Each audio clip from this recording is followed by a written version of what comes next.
In this scene, we're learning all about substeps in the ExplosiaFX solver. We'll learn about the scenarios that require more substeps or accuracy, such as really high pressures or high velocities. We'll compare the various substep settings and learn how the CFL slider helps to set them. And finally, we'll look at a pressure simulation with accuracy and pressure iterations. Okay, so we're here to look at the substep settings of the ExplosiaFX solver. Now we can find those on the simulation tab of our object, and if we go down here, you go to the simulation tab, we can collapse the top two panels here, and you'll see this one here is called Substeps.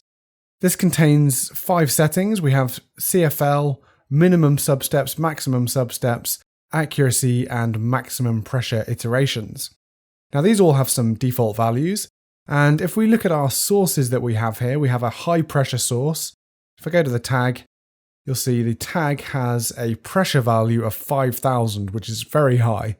And also it has a couple of keyframes, if you can see in the power slider over here. If I go to the basic tab, it's actually just to turn this source off after a few seconds. So what I'm going to do is I'm going to hit play, and we'll see that the solver actually handles this high pressure pretty well. We get this massive expansion, we then turn that value off, and the solve continues nicely. Now, the reason that we can handle this high pressure really well is that the substeps values are actually optimized for a pretty wide range of simulations. And it's actually not too often that you'll need to customize them or tweak them, only in really extreme scenarios. And we're actually going to emulate some of those with our other sources and also some extremely fast moving sources as well. We'll start with this static one though, and let's deactivate our high pressure and activate our extreme pressure object. Now, if I click on the source tag and we go to the tag tab, you'll see our pressure in this one is set to 50,000 from the other one's 5,000. So we are 10 times more pressure, adding 10 times more pressure here. And then also we've got this collider. I'm going to activate that. And you can see that this is a sort of a step. So the fluid is on the inside here. There's a step, and then there's another collider here just to kind of break up our solve. So this is a bit more complicated, but it's also extremely high pressure compared to the other one. Let's hide our collider. Go to the ExplosiaFX object, and this is all set to default.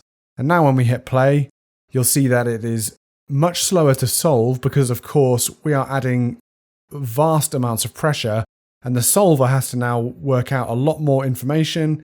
It's trying to anticipate what's going to happen next and solve the fluid for that moment. And you can see we're getting somewhat a messy solve here. It's kind of staggered. We're getting some pretty bad artifacts. And even our collider, it's going through our collider here because it's moving so fast. So something we need to understand here is substeps. There's 3 values at the top here, the attributes. We've got CFL, minimum and maximum substeps. Now the CFL, these are directly related to each other. And we'll get to the CFL in a second, but it's good to know what substeps are before we do that. Now, of course, ExplosiaFX is an iterative solver, so it'll continue over a frame.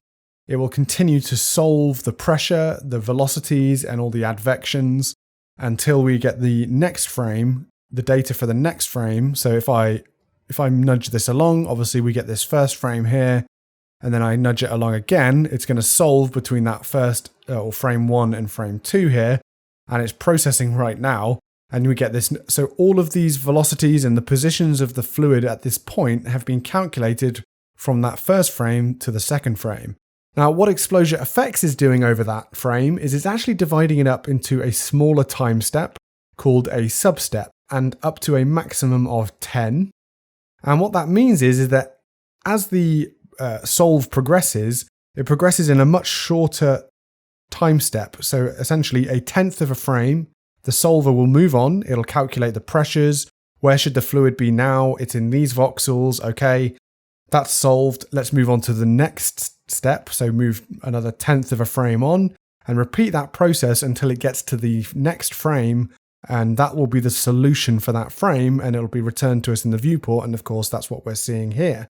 And you can see it solved all of the vorticities, the turbulence, all of that kind of thing. And it's moved it almost, beyond halfway in our container here. So it's moving extremely fast because of our high extreme pressures. Now, we can also think of this a little bit like a real-world scenario that's an equivalent, is that the capturing of high-speed footage requires a lot of steps between each second. Of course, we call that frames per second, and if you want to capture something moving incredibly fast, you require those steps because we're sampling time at a shorter interval. And therefore, we can actually capture those changes in direction or the position of whatever the subject is.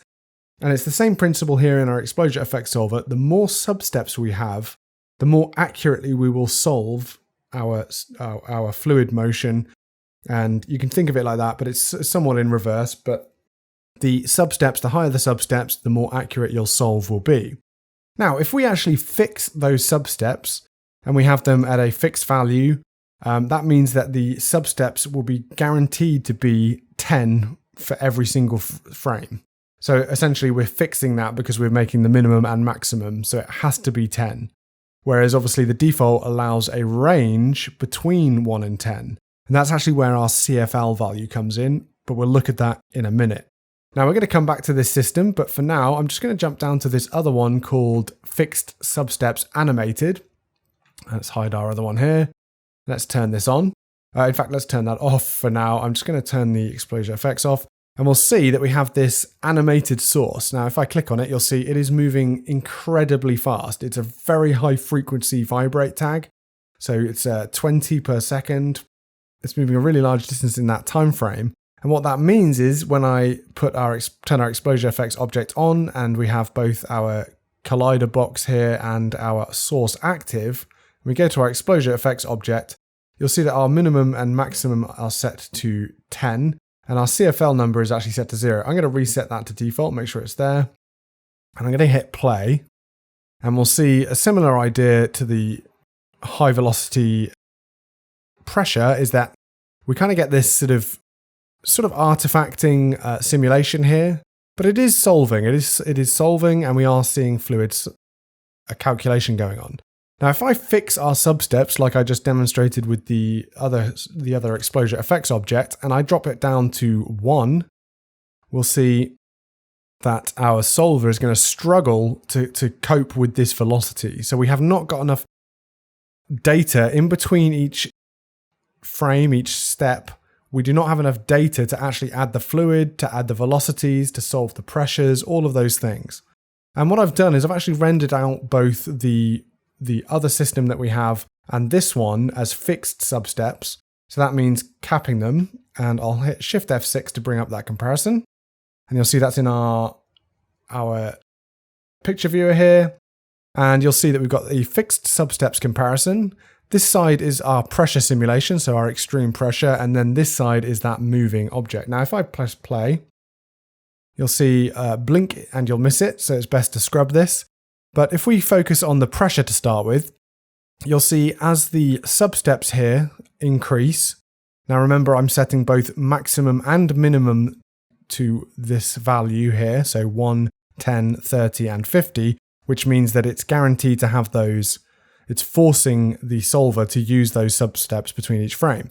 Now, if I nudge along, you'll see the first one on the second frame here has absolutely no data whatsoever because, well, it does actually have some data. If we increase the exposure here, you'll see there is some specs here, and some voxels have some data, but it's so coarse because there's not enough information in between each frame for our solver to understand what's just happened.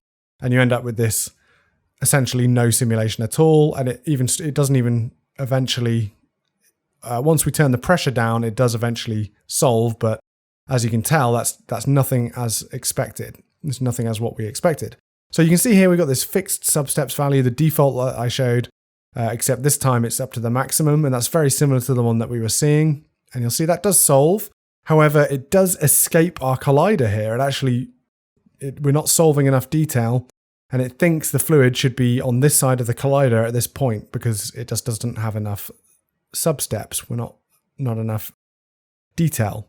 So here we go. We've got the fixed substeps. We're starting to get to a higher value, and we're starting to retain a lot of our fuel.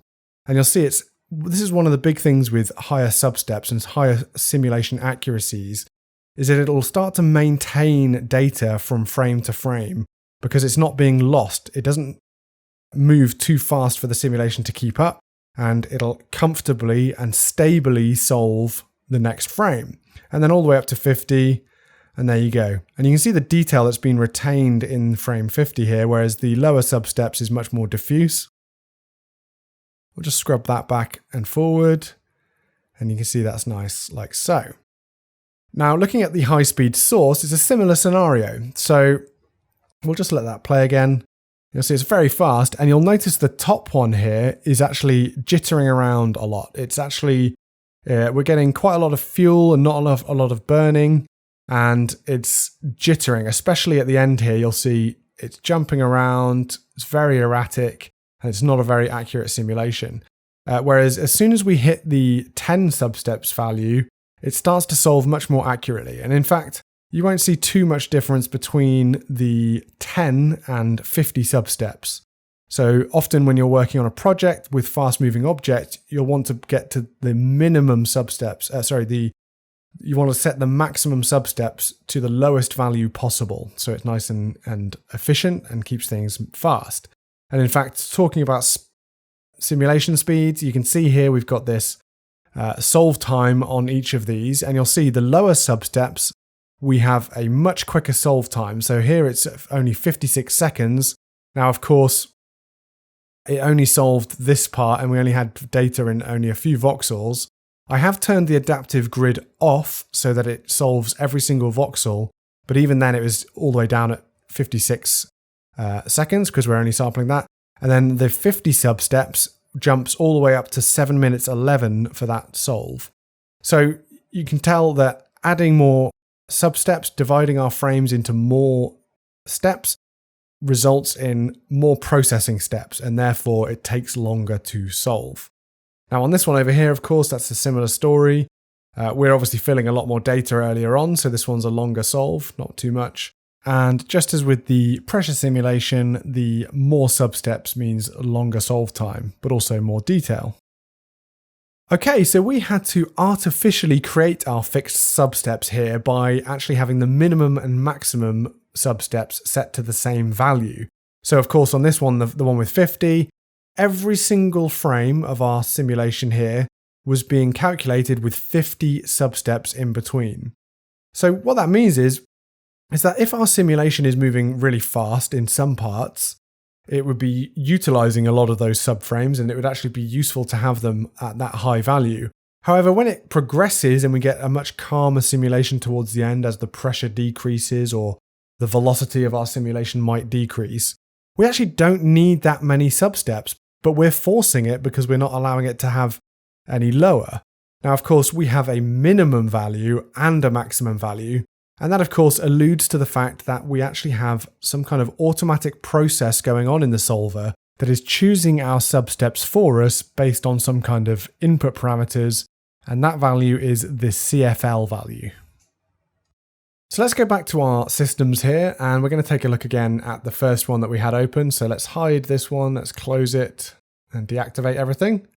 Let's reactivate this one and re-reveal it. Let's turn our extreme pressure sphere on. And if we go to the ExplosiaFX object itself, the first slider is this percentage slider called Cfl. Now that actually stands for Courant Friedrich Louis, or the Courant Friedrich Louis condition. And that's the surnames of three mathematicians that came up with this concept, this condition, all the way back in the 1930s. And this is used in almost all fluid solvers in modern times, which is quite amazing, of course. Now, what this number is actually representing, it's actually representing the percentage or the fraction of the cell that the fluid moves across in one substep. Now that might sound a bit abstract, so let's get the Doodle Tool out. And in fact, let's view this down from the top here. And we can see our voxels represented on the bottom of our grid. And let's grab the Doodle Tool. And of course, we have, say we've got this voxel here, like so. And we have a lot of velocities being solved in our simulation. So of course, pressure generates those, the buoyancy, all sorts of ways of generating velocities and advections in our fluid. So of course we have incoming velocities into these cells. So say that we've got an incoming velocity from over here, and our fluid is moving in this direction. Now what the CFL, the Courant number, is going to be doing, and if I perhaps change color here, is that it's going to be looking at how far across our cell the fluid is going to try and move in one substep. So it obviously knows its velocity at this point, the previous substep, and it's going to look ahead to estimate where it's going to be in the cell on the next substep. So you imagine if it's coming in at a reasonably slow speed, it might kind of come to here, which would be, say, 30%. I have to excuse my writing. And then what happens if it goes a bit faster, if the fluid is moving faster, of course, it will move further across the cell, and even it could exceed the distance across the cell. So it would be beyond 100% of the cell value. But say it's just about over 70. Let's say it's 80%, which is all the way up to here. So of course, we've now moved, or the solver has calculated the Courant number to be over 70%. It's 80%. Now, if I go back to that Courant Friedrich Louis condition number, the CFL number, it's set at default of 70%. And what this is saying is that if the Courant number, the calculation that the solver is working out, is above this value, you're going to need to add more substeps until it is brought below this value.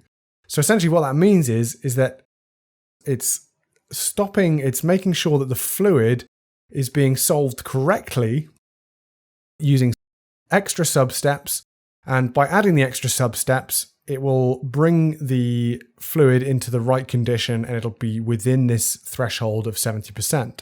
So what that means is that if we make it more sensitive, if we drop it down to that 30%, essentially the whole other half of this fluid, so basically all of this part, is above the Courant number, and therefore it will break that condition and it will need to add more substeps. So it becomes more sensitive the lower the value is. And that's really important to understand. And what it's doing is it's actually assigning more substeps up to the maximum or down to the minimum. So if it's comfortably within the CFL value, it'll only have to use one substep. If it is beyond the CFL value, it will increase them until it brings that value down, until it brings it down underneath that threshold. Okay, so it's really best to see that in action, of course. And we've done another comparison for that. So let's bring up our trusty picture viewer again. And let's go to the history, and we're going to look at the Cfl comparison now. So just like before, we've got 8 solves going on here.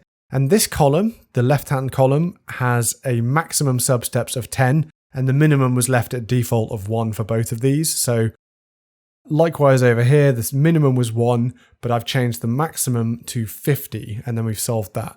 And then the difference between each row is that the CFL value was increasing. So it started at 0%, 30, 50, and then 100.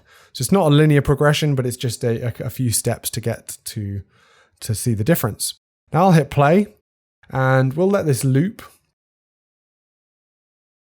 So we'll let that loop, and you'll see there is definitely a significant difference. And the biggest difference we're seeing is from the left and right column. So the maximum substeps being at 10 is changing the look of our simulation, and then 50 is also really changing the look again. So I'm going to put it back to simple, and we'll just scrub frame by frame because that's the best way to review these.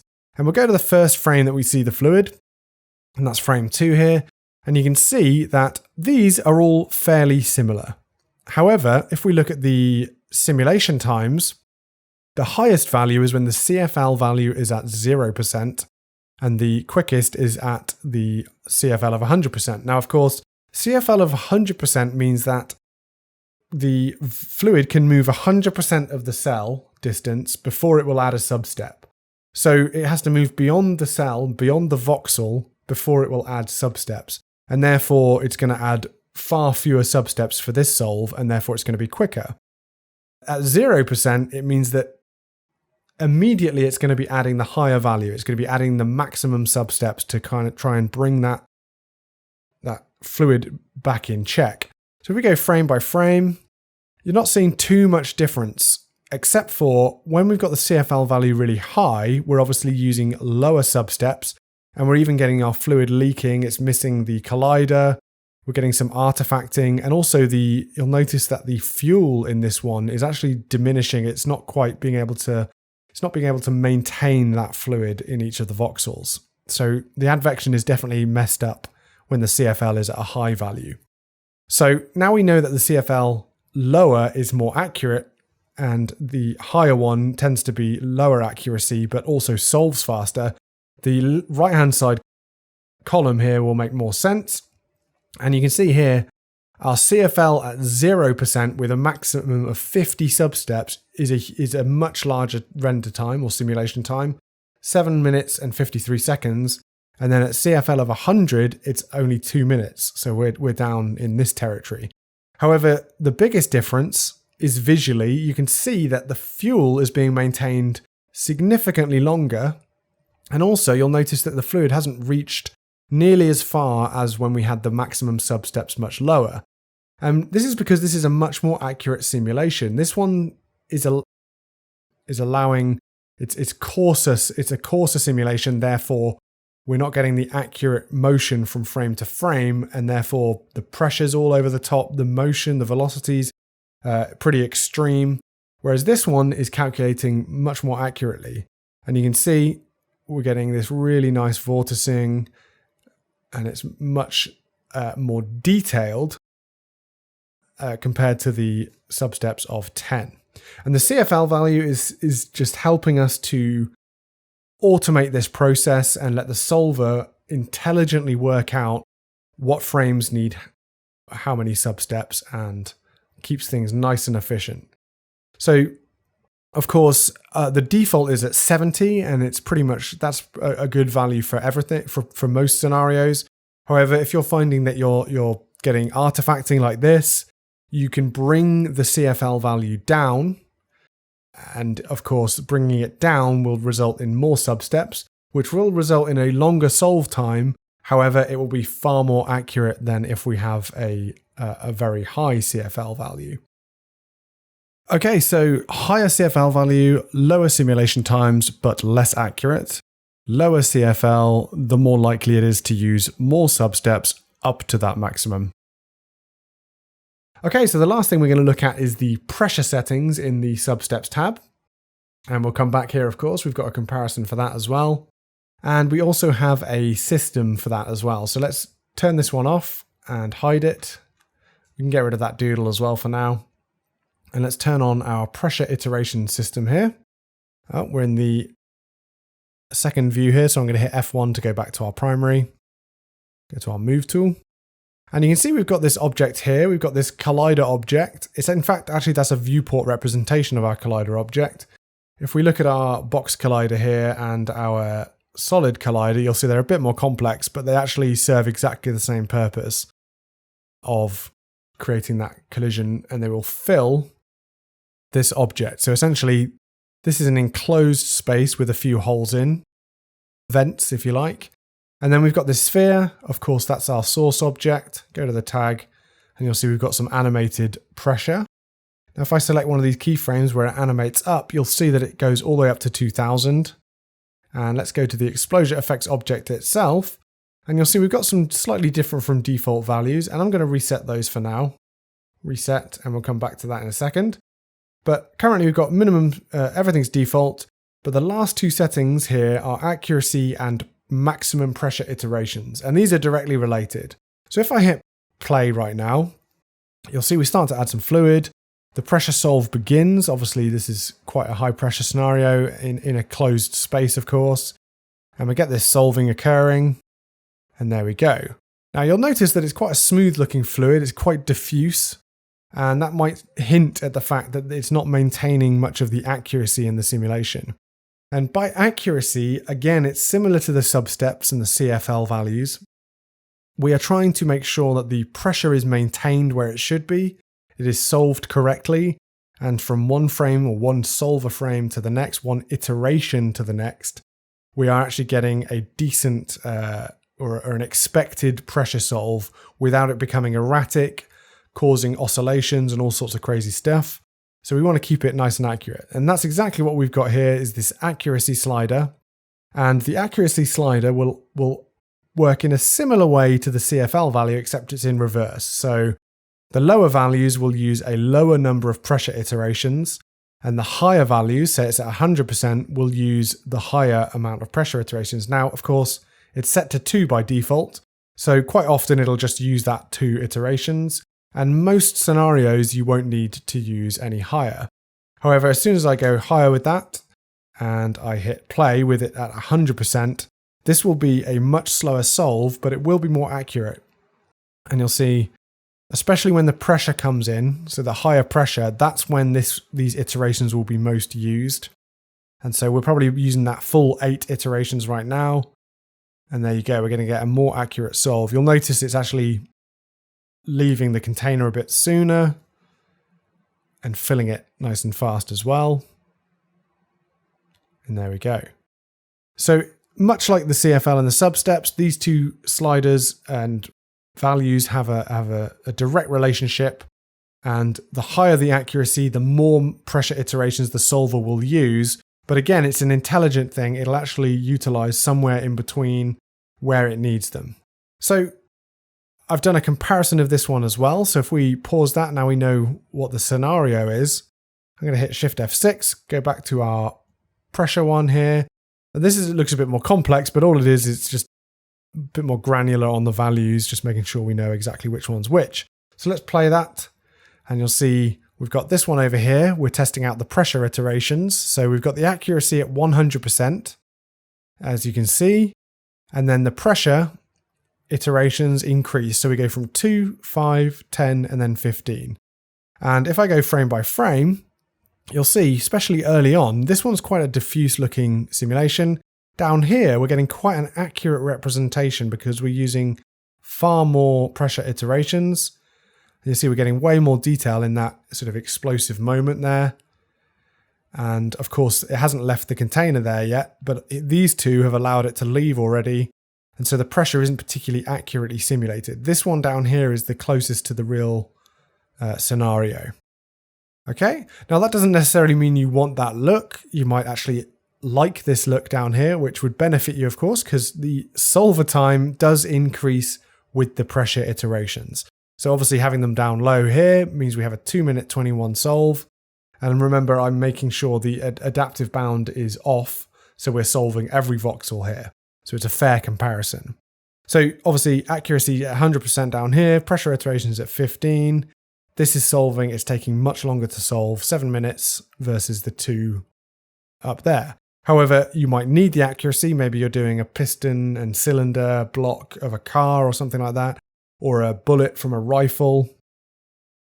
That kind of thing, you're going to really need perhaps high pressure iterations for that solve. So over on the right-hand side, we were testing the accuracy. So we kept the pressure iterations at 15, like we had them down here. We also, in this one, we actually increased the substeps as well, just to allow for a bit more of the solve to it, of the aggressive calculation here, because we had the source increase the pressure much higher than in this one, and then repeat that pressure pulse at around frame 45. So let's go through slowly. And you'll see on this one, with the pressure iterations at 15 and the accuracy at 10, even at an accuracy value of 10, it's still significantly more detailed than when we had the pressure iterations all the way down at 2 and with the accuracy at 100. So this is likely using more than quite likely using more, all the way up to that high value of 15. So if I go frame by frame, you'll see that we get different solves, particularly at the end there where we have our accuracy at 100%. And there we go. It's filling our volume nicely, and we're getting that nice motion. Now, particularly there's moments earlier on that have this detail. So this is maintaining its detail. This will be maintaining the pressure throughout the voxels more efficiently as well.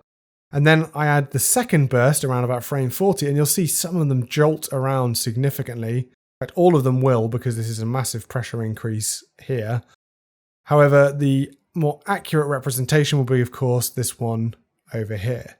Now, something you'll notice if you look at the solve times, this isn't incorrect. These are actually the exact results that we got from the solve times here.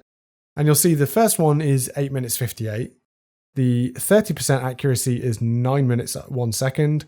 And then the 50% is 9 minutes 43. And then the last one at 100% accuracy is 9 minutes 1 second again.